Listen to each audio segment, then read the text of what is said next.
I was on the worst sales team my first year. I had the worst sales manager. I was poorly trained. And I go, heck, if I'm going to survive in sales, then I have to hold myself accountable to personal growth. I got to constantly be learning and I got to ask a ton of questions. And that's what I started to do. And then what I did is I did something completely polar opposite. Now, keep in mind, I'm 56 years old. So now I'm taking you back to my early 20s. And what I started to notice by being cognizant of my surroundings and going on ride outs with managers and salespeople, I saw what I listened to the questions they were asking and I saw how they were taking care of their customers. And I go, there has to be a better way. And I started to interview people and I started to interview customers as I started to collect new customers. And I started asking them, what do you like and don't like about salespeople? If you could create that perfect experience, what would it look like? And I just pen to paper back then, right? That's all there was. I started to take a lot of notes and I did something completely different. I just did the opposite of what I was told. I soon found out as a young, impressionable 20-year-old that if I was going to survive in this, I had to place relationships up on a pedestal.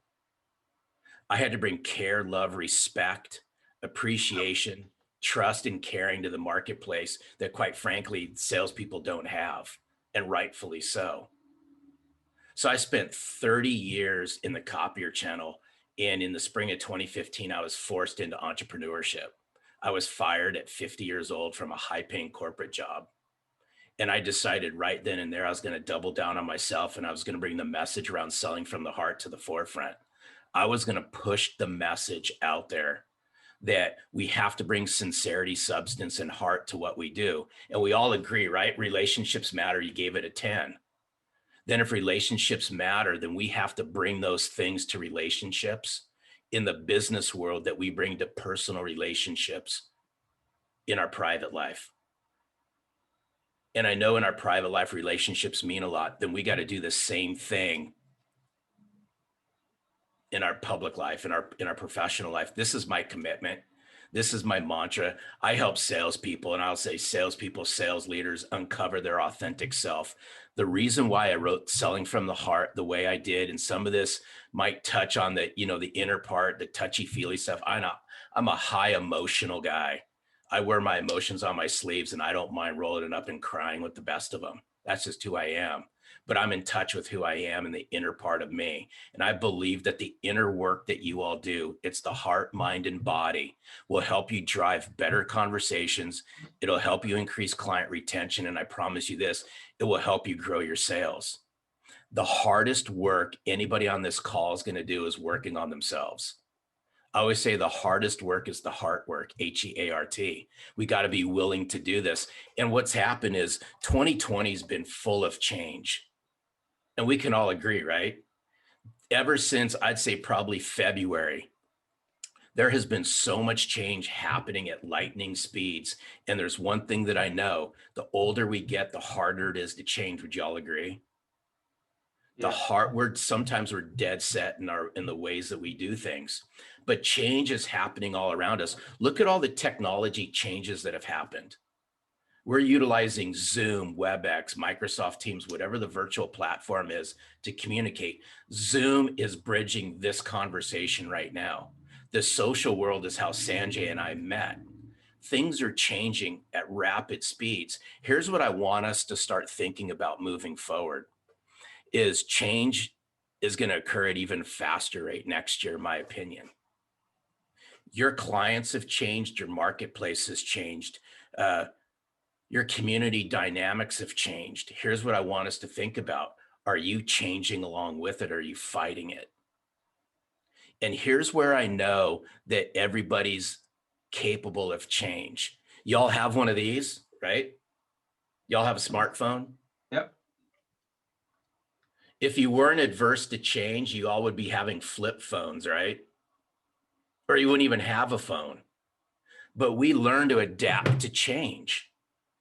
But the biggest change that's being faced with right now is what we've gone through in 2020. And that's what I'd ask for us to think about. And I'm going to tie this into relationships. I firmly believe that your relationships with your customers and in your marketplace has changed. Here's what I want everybody to think about as we move to the next slide It's how you make your customers feel and how you make your marketplace feel right now during COVID is what they will remember.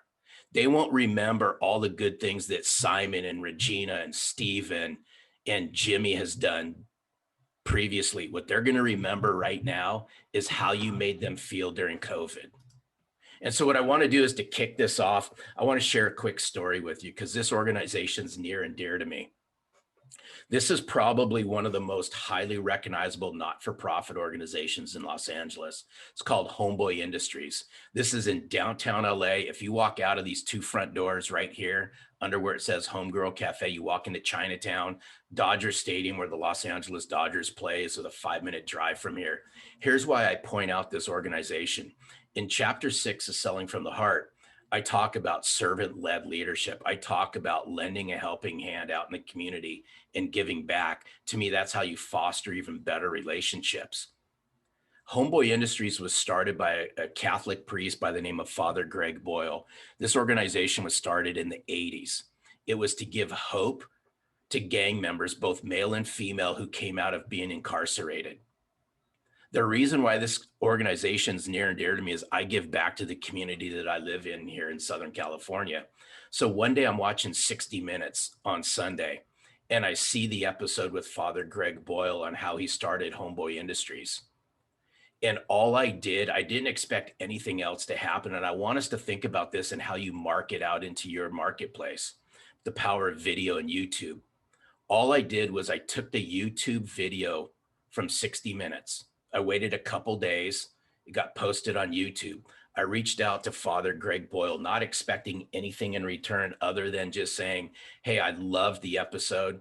I do a lot of work in my community. I know you do a lot of work in Los Angeles. One of these days, I'd love to meet. Totally up to you. I'd like to personally shake your hand and say thank